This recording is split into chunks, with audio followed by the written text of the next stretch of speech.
नमस्कार, न्यूज 24 देख रहे हैं आप और मैं हूं आपके साथ मुस्कान शास्त्री। लंबे समय तक सन्नाटे में रहे समाजवादी पार्टी के कद्दावर नेता आजम खान ने शुक्रवार को अचानक सियासी हलचल बढ़ा दी।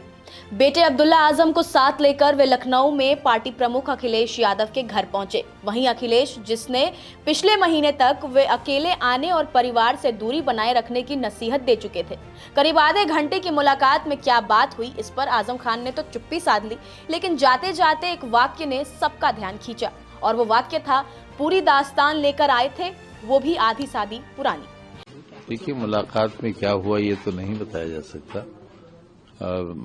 आप पूछें, ये आपका अधिकार है, हक है, लेकिन बस इतना ही कहूंगा कि रिश्तों की मुलाकात है, कोई नई मुलाकात नहीं है, होती रही है, आगे भी होती रहेगी।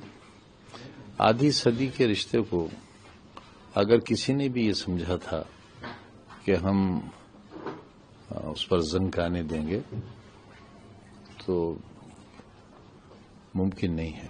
मुलाकात के बाद बाहर निकलते हुए आजम खान ने पुराने रिश्ते की गहराई का जिक्र करते हुए कहा, उस घर में हमारा रिश्ता 50 साल का है, उसे कमजोर होने में भी सालों लगते हैं, टूटने में सदियां लगेंगी। सदियां तो मेरे पास नहीं है, इसलिए अगली नस्ल को साथ लेकर आया हूँ। हाल दिल कहा, कुछ उन्होंने कहा,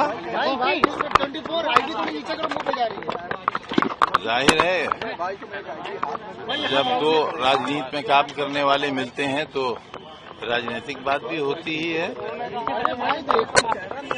आजम खान ने कहा कि जब भी अखिलेश से मिलते हैं, अपनी पीड़ा से ज्यादा आने वाली पीढ़ियों की नाइंसाफी पर बात करते हैं। मीडिया ने मुझे गलत समझा, लेकिन अब शायद साफ हो गया है कि हमारे साथ अन्याय हुआ था।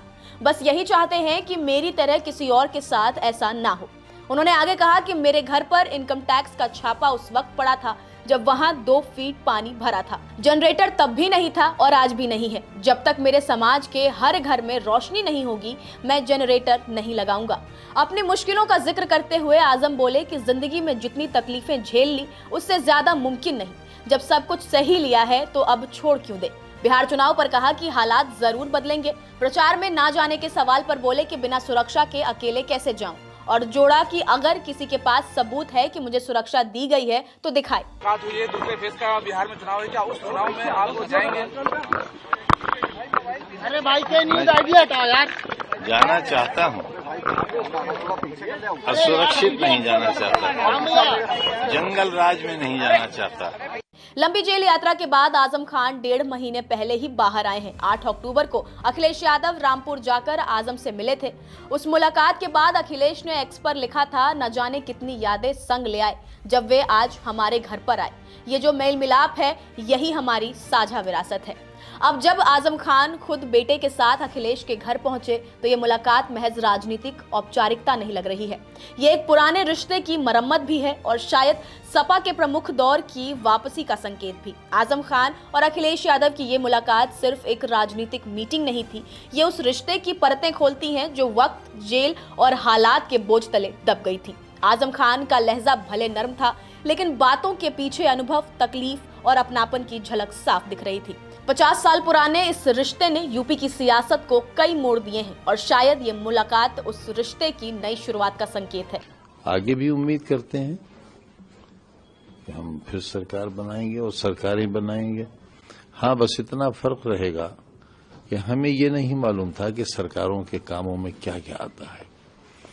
हम तो ये समझते थे कि वो जो आखिरी व्यक्ति बैठा है, जिस पर हमारी बहुत ओझल सी नजर गई है, चलें और चलकर देखें कि उसकी आंखें नम तो नहीं हैं, और अगर नम है तो हम उसके आंसू पोंछने की कोशिश करें। अगर उसके सर पर साया नहीं है तो उसके लिए साये का इंतजाम करें। अगर वो भूखा है तो उसके लिए रोटी का इंतजाम करें। अगर वो बेरोजगार और बेसहारा है तो उसके लिए सहारा बने सरकार। हमें ये नहीं खबर थी कि सरकार का काम फलाही कामों के अलावा किसी को बर्बाद कर देना, तबाह कर देना, फना कर देना, मिटा देना, बस्तियां की बस्तियां उजाड़ देना और खानदानों को नेस्त नाबूद कर देना, और घृणा का एक ऐसा बाजार गर्म करना जिसमें जमीन भी घृणा की हो, इमारत भी घृणा की हो, सामान रखा हुआ वो भी घृणा का हो, बेचने वाला भी घृणा का हो और खरीदने वाला भी घृणा का हो। क्या होगा ऐसे बाजार का, क्या अंजाम होगा आखिर? तो उस अंजाम से बचाने के लिए हम सब लोग मिलकर चाहते हैं कि कोशिश करें, और हालात कुछ इस तरह के हैं कि कोशिश बेकार नहीं जाएगी।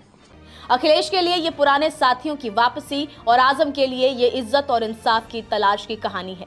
जो कभी एक साथ मुलायम दौर की नींव रखते थे, आज वही दो चेहरे सियासत में मेल मिलाप की मिसाल बनते दिख रहे हैं। अगर ये साथ फिर पक्का हुआ तो आने वाले वक्त में न सिर्फ रामपुर की सियासत बल्कि सपा का समीकरण भी बदल सकता है। फिलहाल आप इस मुलाकात पर अपनी क्या राय रखते हैं, हमें कमेंट बॉक्स में जरूर बताएं। नमस्कार, मैं हूं मानक गुप्ता। अगर आपको हमारा ये वीडियो पसंद आया हो तो इसे लाइक और शेयर जरूर करें, और हां, हमें सब्सक्राइब और फॉलो करना ना भूलें ताकि आप देश और दुनिया की कोई खबर मिस ना करें। तो जुड़े रहिए हमारे साथ और देखते रहिए न्यूज़ 24।